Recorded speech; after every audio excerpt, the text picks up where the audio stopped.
এই পানিকে তো এমনি মিস করা যায় না। যত রোগ আছে সব রোগের নিয়তে এখনই খাওয়া শুরু করে দেই। জিহ্বা দিয়ে চাটতে শুরু করেছে। Started to suck it, the water of Baraka. When he started to suck it, he found the taste is little bit weird. The taste is bitter. স্বাদটা একটু কটা কটা লাগে, লোনা লোনা লাগে, টক টক লাগে। বাট সে মনে মনে ভাবে এটা তো রহমতের পানি, ইট শুড বি সুইটার। এটা তো মিষ্টি হওয়ার কথা। কি হওয়ার কথা? It should be sweeter, but it is bitter.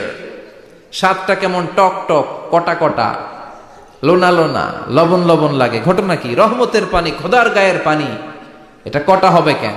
খুঁজতে লাগলো কোনো কিছু ঘটছে কিনা। আশেপাশে তাকায় দেখে হাদিসে এসেছে সালাবান। সালাব মানে কি কে জানে? কুত্তা না, খ্যাকশিয়াল। আসলে কি? খ্যাকশিয়াল। আমরা বলে ফেলি যে কুকুর, আসলে দুইটা কুকুর সে দেখতে পেল, আর দেখলো এখনো রহমতের পানি পড়তেছে জায়গা দিয়ে জায়গা দিয়ে। রহমতের পানি ইজ ড্রপিং ডাউন, পানি পড়ছে এখনো। বুঝতে আর বাকি রইল না, আসলে এটা রহমতের পানি না, এটা গজবের পানি। কথা বলেন। রেগে মেগে আগুন। ঘটনা কি? এতদিন ভাবতাম খোদা, এখন দেহি হুদা। রাতের ঘুম নষ্ট করে কত রাত কেঁদেছি, কত রাত মনের কথাগুলো তাকে আমি বলেছি, এখন দেহি হুদা। আগে ভাবতাম খোদা। আসলে তো এইটা আমার কিচ্ছু করতে পারবে না, এটার এখন সাইজ করার সময় আসছে। কথা কন।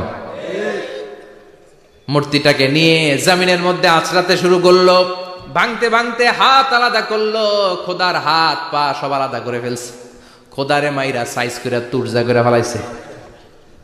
হাত পা, খোদার হাত পা নিয়ে বিশ্বনবীর কাছে চলে গিয়েছে, যে বলে আব্দুল্লাহর বেটা মোহাম্মদ, বড্ড ভুলের ভেতরে আমি ছিলাম। এই নাম কল্পিত খোদা, এই মূর্তি আমারে কিছু করতে পারবে না। যে নিজেকে খ্যাকশিয়ালের পেশাব থেকে নিজের দেহটারে বাঁচাতে পারে না, এই খ্যাকশিয়ালের পেশাব থেকে যে নিজের রক্ষা করতে পারলো না, সে কিয়ামতের দিন কঠিন মুসিবতের কালে জাহান্নামের আগুন থেকে আমারে কেমনে বাঁচাবে? কেমনে বাঁচাবে? আমি আর এই কল্পিত খোদার ইবাদত করতে চাই না। আপনি আমাকে শাহাদা পড়িয়ে দেন। কি পড়িয়ে দেন?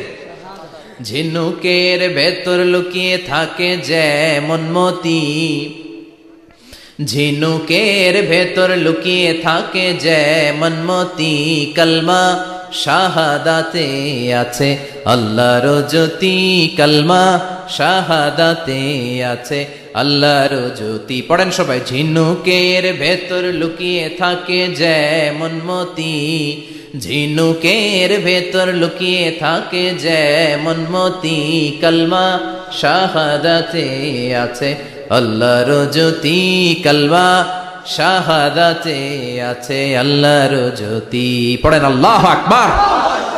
এসে বলে আব্দুল্লাহর বেটা মুহাম্মদ, আর আমি এই কল্পিত মূর্তির ইবাদত করতে চাই না, আমারে পড়িয়ে দেন লা ইলাহা ইল্লাল্লাহু মুহাম্মাদুর রাসূলুল্লাহ সাল্লাল্লাহু আলাইহি ওয়াসাল্লাম। কালিমা পড়ে মুসলমান হয়ে গিয়েছে। তার মানে এই সূরার আরেকটা নাম হচ্ছে সূরাতুস সামাদ। তিনটা নাম আমরা শিখলাম এই সূরার। প্রথমে শিখেছি সূরাতুত তাওহীদ, 2 নম্বরে শিখেছি সূরাতুল মারিফা, 3 নম্বরে শিখেছি সূরাতুস সামাদ। এই সূরাটা অনেক ফজিলতপূর্ণ সূরা। বিশ্বনবী এই সূরাটাকে বড্ড বেশি ভালোবাসতেন। বিশ্বনবী সাল্লাল্লাহু আলাইহি ওয়াসাল্লাম ফজরের যে 2 রাকাত সুন্নাত, মাগরিবের যে 2 রাকাত সুন্নাত, এই সুন্নাত নামাজে এই সূরাটা পড়তেন। জোরে পড়েন সুবহানাল্লাহ।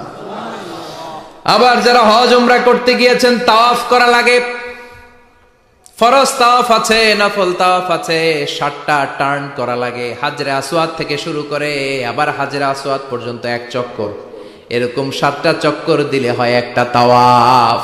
সব নবীরা, সব আল্লাহর ওলিরা, পৃথিবীর সব মুসলমানরা আল্লাহর এই ঘরকে কেন্দ্র করে প্রতিদিন তাওয়াফ করে। কোন সুবহানাল্লাহ। এবং তাওয়াফের এই ইবাদতটা পৃথিবীর শুধু ওই এক জায়গায় করা যায়। নামাজ পৃথিবীর সব জায়গায় পড়া যায়, ঠিক কিনা? মসজিদুল হারামেও পড়া যায়, বাংলাদেশেও পড়া যায়। জিকির আল্লাহর ঘরেও করা যায়, এখানেও করা যায়। দান ওখানেও করা যায়, এখানেও করা যায়। কিন্তু তাওয়াফের মতো ইবাদত, এটা কি সব জায়গায় করা যায়? নাগাইশে তাওয়াফ করতে পারবেন? সিঙ্গাপুরে পারবেন? আমেরিকায় পারা যাবে? পারা যাবে কোথায়? আল্লাহর ঘরকে কেন্দ্র করে মক্কাতুল মুকাররমাতে প্রতিদিন আল্লাহর ঘরের উপর 120টা রহমত নাজিল হয়। সিদ্দিন আলী তাইফিন, তার মধ্যে থেকে 60টা রহমত হচ্ছে যারা আল্লাহর ঘরকে তাওয়াফ করে তাদের জন্য। আরবাঈন লিল মুসাল্লিন, 40টা হচ্ছে যারা আল্লাহর ঘরের সামনে নামাজ পড়ে তাদের জন্য। 40 আর 60 মিলে 100, বাকি রইল কয়টা? ওয়াল 20 লিন-নাযিরিনা ইলাল কাবা, বাকি 20টা রহমত যারা নামাজ পড়ে না, তাওয়াফ করে না, শুধু আল্লাহর ঘরের গিলাফের দিকে তাকিয়ে থাকে তাদের উপর 20টা রহমত। বিষ্ণু ঈসা ইসলাম তাওয়াফ করার পরে 2 রাকাত নামাজ পড়তে হয়। এই 2 রাকাত নামাজের দ্বিতীয় রাকাতে সূরাতুল ইখলাস পড়তেন, প্রথম রাকাতে পড়তেন সূরাতুল কাফিরুন। তাওয়াফের সালাতে প্রথম রাকাতে কোন সূরা? সূরাতুল কাফিরুন। দ্বিতীয় রাকাতে সূরাতুল ইখলাস বিশ্বনবী পড়তেন। আবার বিতরের সালাতের শেষ রাকাতে বিশ্বনবী পড়তেন সূরাতুল ইখলাস। বিতরের সালাত পড়বেন কয় রাকাত? প্রথমে 2 রাকাত, তারপরে সালাম ফিরিয়ে আবার 1 রাকাত। এইটা সবচেয়ে সহিহ পদ্ধতি। আবার মাঝে মাঝে বিশ্বনবী 3 রাকাত একসাথে পড়তেন, বসতেন শুধু শেষ বৈঠকে, এটাও ঠিক আছে। আবার আমরা যেটা পড়ি বাংলাদেশে, এটারও দলিল আছে, তবে আম দলিল, এটার খাস দলিল নাই, স্পেসিফিক দলিল নাই। বিষ্ণু বলেছেন তোমরা বিতরের নামাজকে মাগরিবের নামাজ থেকে আলাদা করে পড়ো।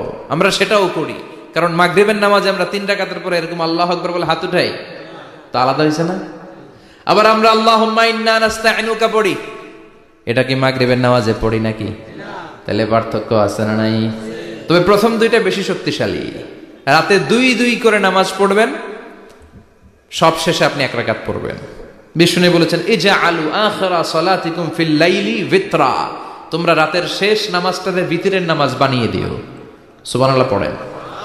এইজন্য যাদের তাহাজ্জুদের অভ্যাস আছে, তাহাজ্জুদের পরে পড়া সুন্নাত। যাদের তাহাজ্জুদের অভ্যাস নাই, এশার সালাতের পরে পড়ে ফেলবেন। ইন্নাল্লাহা বিতরুন ইউহিব্বুল বিতরা, আল্লাহ নিজে বেজর, তাই বেজরকে তিনি পছন্দ করেন। এজন্য দিনের নামাজ, রাতের নামাজ সবই বেজর। সারা দিন যা পড়লেন, মাগরিবের 3 রাকাত পড়ার মধ্য দিয়ে সব বেজর হয়ে যায়। আবার রাতে 4 রাকাত, 2 রাকাত করে যত নামাজ পড়লেন, শেষে 1 রাকাত বেতের দিয়ে বা 3 রাকাত বেতের দিয়ে সব বেজর হয়ে যায়। এই 3 রাকাত বেতেরের নামাজের সর্বশেষ রাকাতে বিশ্বনবী ছোট্ট সূরাটা পড়তেন। সুবহানাল্লাহ পড়বেন না? এই আমলগুলো করতে রাজি আছেন তো? মনে থাকবে সবার? আবার বিশ্বনবী বলতেন সূরাতুল ইখলাস সাধারণ সূরা না, এটা সুলুসুল কোরআন, 1/3 অফ দা বুক। কোরআনের 3 ভাগের 1 ভাগ। কোরআন 30 পারা। এই সূরা একবার তেলাওয়াত করলে 10 পারার সওয়াব হয়ে যায়। 2 বারে পড়লে 20 পারার সওয়াব হয়ে যায়। 3 বারে পড়লে 30 পারার সওয়াব হয়ে যায়। পড়েন সুবহানাল্লাহ। 1/3, এই পুরো কিতাবের 1/3, 1/3 অফ দা বুক, সুলুসুল কোরআন। একবার পড়লে 10 পারা, 2 বার পড়লে 20 পারা, 3 বার পড়লে 30 পারা। অনেক মুহাদ্দিসিন এবং মুফাসসিরিনরা বলে না, সুলুসুল কোরআন 1/3 অফ দা বুক দিয়ে বিশ্বনবী এটা বোঝায় নাই। বিশ্বনবী বুঝিয়েছে অন্য একটা জিনিস। সেটা কি? সেটা হচ্ছে পুরো 30 পারা কোরআনের কথাকে যদি আমাকে 3 শব্দে আপনি আমাকে বলতে বলেন যে হুজুর পুরো 30 পারায় আল্লাহ কি বলেছে, আমি বলবো তাওহীদ, রিসালাত, আখিরাত। এই 3টা কথা পুরো 30 পারা কোরআনের ভেতরে আল্লাহ তাআলা আমাদেরকে বলেছেন। তাই কোরআনের যে সূরারই তাফসীর আমি করি না কেন, সেখানে হয় তাওহীদ, নয় রিসালাত, নয় আখিরাতের কথা সেখানে আছে না নাই? এজন্য পুরো কোরআনের শিক্ষাটাকে প্রেসাইজ করলে, কনসাইজ করলে 3টা শব্দ দাঁড়ায়, তাওহীদ, রিসালাত, আখিরাত। যেহেতু সূরাতুল ইখলাসের ভেতরে তাওহীদের কথা আছে, তার মানে 3 ভাগের 1 ভাগ কথা আছে না নাই? সুবহানাল্লাহ পড়েন।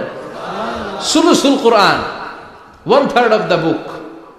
একবার পড়লে 10 পারা, 2 বার পড়লে 20 পারা, 3 বার পড়লে পুরো কোরআনের খতম। কিংবা যে 3টা মেসেজ আল্লাহ দিতে চেয়েছেন পুরো কোরআন দিয়ে, তার একটা এই সূরার ভেতরে আছে না নাই? চিল্লায় বলেন। আবার বিশ্বনবী মদিনাতে হিজরতের আগে কোবা পল্লীতে মসজিদ বানালেন, মসজিদে কোবা। হজ করতে গেলে, উমরা করতে গেলে লোকজন এই মসজিদটাতে বড্ড ভিড় করে। কারণ বিশ্বনবী প্রতি শনিবার, প্রতি সপ্তাহের শনিবার এই মসজিদে যেতেন। কি বার? কথা বলেন। এজন্য মদিনাতে গেলে শনিবারে জিয়ারাত করা সুন্নাত। প্রতি শনিবারে বিশ্বনবী মসজিদে নববী থেকে হেঁটে হেঁটে হেঁটে হেঁটে এই মসজিদে কোবায় যেতেন।